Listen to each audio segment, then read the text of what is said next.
Hello everyone, আসসালামু আলাইকুম। কেমন আছেন? আশা করি ভালো আছেন। আলহামদুলিল্লাহ আমিও ভালো আছি। আজকে আপনাদের সাথে আরেকটি ভিডিও শেয়ার করতেছি। এই তো দেখতে পাচ্ছেন এখানে আমি এটা হচ্ছে চাপটি পিঠা বানানোর জন্য ব্যাটারগুলা রেডি করে নিচ্ছি। আর আজকে কাবাবও করব। তারপর পিঠাগুলা বানাবো আর মোটামুটি কাজ আছে। আসলে ঈদের আগেই কাজগুলো আস্তে আস্তে করে রাখতেছি। এই তো এখানে মাংস আর আলু রান্না করা আছে। এখানে এগুলা হচ্ছে পিঠা দিয়ে খাওয়া হবে। তো আমি একটা পাশে রেখে দিয়েছি পিঠার যে ব্যাটারগুলো করেছি। আর এখন আরেকটা ব্লেন্ডার নিয়ে নিয়েছি। এখানে আমি এখন কাবাবগুলো নিয়ে নেব। ডাল আর মাংসটা আমি সিদ্ধ করে রেখে দিয়েছি। ঠান্ডা হওয়ার পর আমি এখন ব্লেন্ড করে নেব। আর এগুলো অল্প অল্প করে দিতে হবে। মাংস যেহেতু আছে এগুলো আসলে দ্রুত হবে না, একটু সময় লাগবে। সেজন্য আমি অল্প অল্প করে এগুলো করে নেব। তো এই কাজগুলো আসলে দুপুরের পর থেকে করে নিচ্ছি আস্তে আস্তে করে। দেখা যাবে এই কাজগুলো করার পর আবার ইফতারের টাইমটাও হয়ে যায়। তো আগে আগে কাজগুলো করে নিই। তো এই তো ব্লেন্ডার এগুলো ব্লেন্ড করে নিচ্ছি। তো এগুলো আমি অল্প অল্প করে দিয়ে সবগুলো ব্লেন্ড করে নেব। তো কিছু কিছু কাজ আসলে ঈদের আগে করে রাখতেছি। এই তো আর আইসক্রিমটাও করব।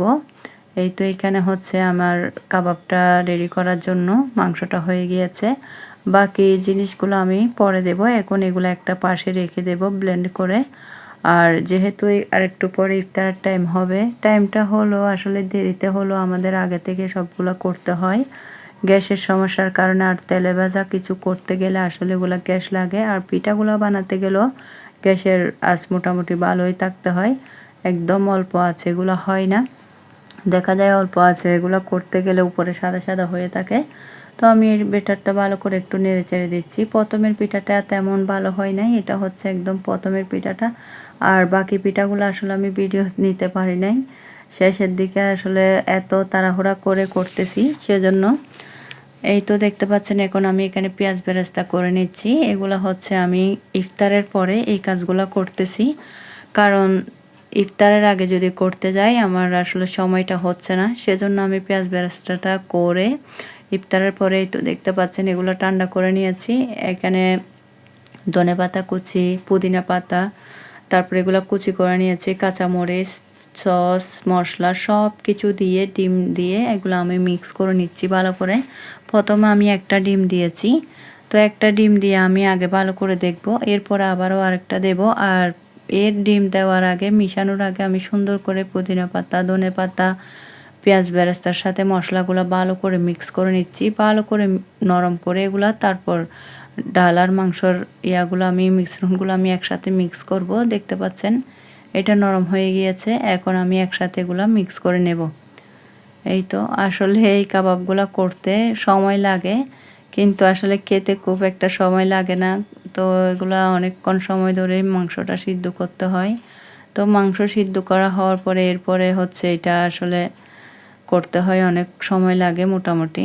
তো সময় লাগলো আসলে ঈদের আগে যতটুকু পারি অল্প অল্প করে রাখবো। এই তো দেখতে পাচ্ছেন এটা আমি এখন গোল শেপে দিয়ে সুন্দর করে এগুলো পোজন করে রাখবো। পোজন করে রাখার পর তারপর ঠান্ডা হলে, শক্ত হলে একটু, তারপর আমি বক্সে করে রাখবো। এতে করে একটার সাথে একটা লেগে থাকে না। দেখা যায় এমনি যদি সুন্দর করে বক্সে রেখে দেওয়া হয় তাহলে এগুলো একটার সাথে একটা লেগে থাকে। তো আমার মোটামুটি সব কাবাব বানানো প্রায় শেষের দিকে। তো আমি এগুলো ইফতারের পরে বসে সবগুলো সুন্দর করে বানিয়ে নিচ্ছি। দেখতে পাচ্ছেন এগুলা সুন্দর করে আমি ট্রায়ের মধ্যে, প্লেটের মধ্যে সব কিছুতে রেখে আমি ডিপ ফ্রিজে রেখে দিয়েছি অনেকক্ষণ। যখন শক্ত হয়ে গেছে বক্সে রেখে দিয়েছি, দেখতে পাচ্ছেন। আর এখানে আমি প্রতিটা লেয়ারে লেয়ারে আমি পলিকে কেটে দিয়েছি, এতে করে খুব সহজে নেওয়া যাবে, একটার সাথে একটা লেগে থাকবে না। এই তো দেখতে পাচ্ছেন আমার ভিডিও আছে এই পর্যন্ত। আল্লাহ হাফেজ, আসসালামু আলাইকুম।